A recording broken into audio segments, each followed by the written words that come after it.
কোনে কৰিলেতো এইটো আৰক্ষীয়ে গম পাব, পিছত গম পাব, তদন্তত আহিব। কিন্তু এই মুহূৰ্তত আমাৰ কাৰণে গুৰুত্বপূৰ্ণ কথা হ'ল যে আমি শান্তিপ্ৰিয় মানুহ। আৰু আমাৰ ঘৰখনত কোনোবাই ৰাতি গ্ৰেনেড এটা দলিয়াই থৈ গৈছে। চিচি কেমেৰা ফুটেজ যেতিয়া চাইছিলে আৰক্ষীয়ে, ময়ো দেখিছোঁ যে এটা গ্ৰেনেড দলিয়াই থৈ গৈছে।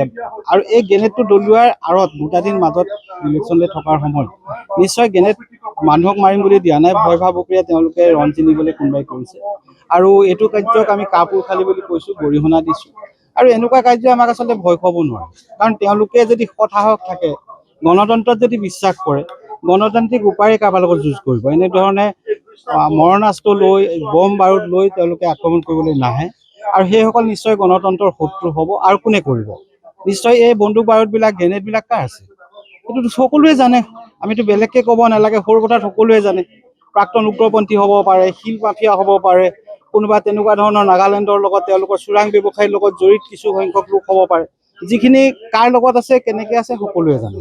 সেইখিনি তদন্ত হ'ব লাগে। আৰু তদন্তৰ জৰিয়তে যিসকল অপৰাধী, সেই অপৰাধীক শাস্তি দিব লাগে। আৰু গণতন্ত্ৰৰ এই শত্ৰুসকলক আচলতে সমাজৰ পৰা এঘৰীয়া কৰিব লাগে। আহিছে আৰক্ষী দল আহিছে, আৰক্ষীয়ে তদন্ত অব্যাহত ৰাখিছে।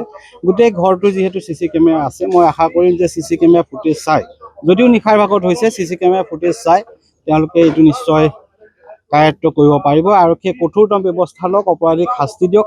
আৰু যিসকল আছে তেওঁলোককো সকীয়াই দিছোঁ যে এনেকুৱা ধৰণৰ কাম কাজৰ জৰিয়তে আমাক দৈহিকভাৱে অপকাৰ কৰিব পাৰিব, কিন্তু মানসিকভাৱে অপকাৰ কৰিব নোৱাৰে। ভয় ভাবুকিৰে আমাক তলাব নোৱাৰে, কাৰণ ভয় খোৱাৰ যিটো মানে মন বা যিটো তেজ, সেইটো নায়েই গাত। ভয় কোনো কাৰণতে আমি ভয় নাখাওঁ।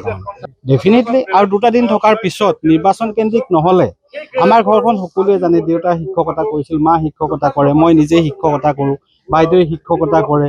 এনেকুৱা এখন ঘৰ, দাদাই ৰাজনীতি কৰে, সমাজৰ কাৰণে কাম কৰি আছে। আমাৰ কোনো শত্ৰু নাই, ৰাজনৈতিক শত্ৰুৰ বাহিৰে আমাৰ কোনো শত্ৰু নাই। আৰু ৰাজনৈতিক শত্ৰু সেইসকল যিসকলে ভাবিছে যে ক্ষমতা দখল কৰিবলৈ আমাক আঁতৰাব লাগে বা এই ঘৰখনক অপকাৰ কৰিব লাগে। গতিকে তেওঁলোকৰ দ্বাৰাই এই কথাটো হৈছে। যিহেতু নিৰ্বাচন দুটা দিন বাকী আছে, তেওঁলোক হয়তো হতাশগ্ৰস্ত হৈছে। তেওঁলোকে ভাবি পাইছে যে মানুহক যদি ভয় খুওৱা নাযায়, তেওঁলোক হয়তো আৰু আগবাঢ়ি যাব নোৱাৰিব। তেওঁলোকৰ যি ৰাজনৈতিক আকাংক্ষা, সেই আকাংক্ষা পূৰণ নোহোৱাৰ ভয়ত তেওঁলোকে এই কামবিলাক কৰিছে। হয়, সেইখিনি আমি দেখিছোঁ। কিন্তু এটা চিচি কেমেৰা আৰক্ষীয়ে চাব, নিশ্চয় চিচি কেমেৰা কোন আহিছে, কেনেকৈ আহিছে, সেইখিনিও চাব। সেইখিনি নিশ্চয় ধৰা পৰিব। আৰু খুব সোনকালেই মই ভাবোঁ যে অপৰাধী কায়ত্ব হ'ব। যিসকলে ইয়াত গ্ৰেনেড লৈ ঘূৰি ফুৰে, মাছ মাৰিবলৈও গ্ৰেনেড ব্যৱহাৰ কৰে, তেওঁলোকো তদন্তৰ মাজলৈ আহক। গতিকে সকলোৱে আমি জানো, সৰুপথাৰত আপোনালোকে সকলোৱে জানে যে সৰুপথাৰত কোনে বন্দুক বাৰুদ লৈ ফুৰে, চোৰাং বন্দুক লৈ ফুৰে, গ্ৰেনেড লৈ ফুৰে, বা অস্ত্ৰ লৈ ফুৰে, গাড়ী চোৰৰ লগত জড়িত হৈ থাকে, শিল মাফিয়াৰ লগত জড়িত হৈ থাকে, অপৰাধৰ লগত জড়িত হৈ থাকে, চোৰাং কাৰবাৰ কৰে, কাঠৰ ব্যৱসায় কৰে, চুফাৰী ব্যৱসায় কৰে। এনেকুৱা মানুহখিনিৰ হাততে এইবোৰ বস্তু থাকিব। আৰু সেইখিনি আৰক্ষীৰ নিশ্চয় তথ্য আছে, আপোনালোকৰ তথ্য আছে।